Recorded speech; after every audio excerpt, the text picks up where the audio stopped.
আগতে ৰান্ধিছিলে এতিয়া বিলাব কাৰো চাকৰি নাযায় দৰমহাটো বাঢ়িব তথাপিতো কেইগৰাকী মানে কৈ থাকে যে চাকৰি যাব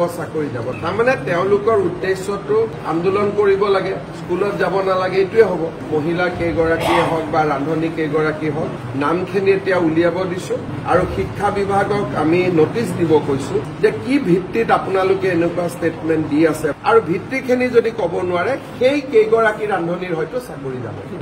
ৰান্ধনী বিলনি হৈ যাব চাকৰি থাকিবই যেনেকে দৰমহা পায় তেনেকে দৰমহা পাব অহা কেবিনেট দৰমহা আৰু বাঢ়িব কোনো ৰান্ধনী তাৰমানে চাকৰি নাযায় এটা প্ৰশ্নটো কৰিব আহিছে যিসকলে এই প্ৰশ্নটো কৰি আছে সেই কেইগৰাকী চাকৰিটো চেষ্টা কৰি দিব লাগিব বেলেগক ভয় খুওৱাৰ অপৰাধ কাৰণ মুখ্যমন্ত্ৰী হিচাপে মই সকলো মিটিঙতে কৈ আহিছো যে আগতে ৰান্ধিছিলে এতিয়া বিলাব কাৰো চাকৰি নাযায় দৰমহাটো বাঢ়িব তথাপিতো কেইগৰাকী মানে কৈ থাকে যে চাকৰি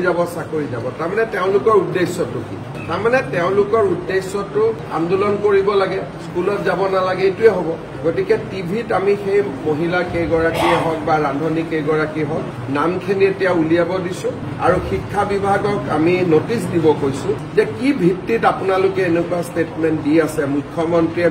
মিটিঙে কৈ থকাৰ পিছতো যে কাৰো চাকৰি নাযায় বলঞ্চ দৰমহা বাঢ়িব গতিকে তেওঁলোকক আমি ভিত্তিখিনি সুধিম আৰু ভিত্তিখিনি যদি ক'ব নোৱাৰে সেই কেইগৰাকী ৰান্ধনীৰ হয়তো চাকৰি যাব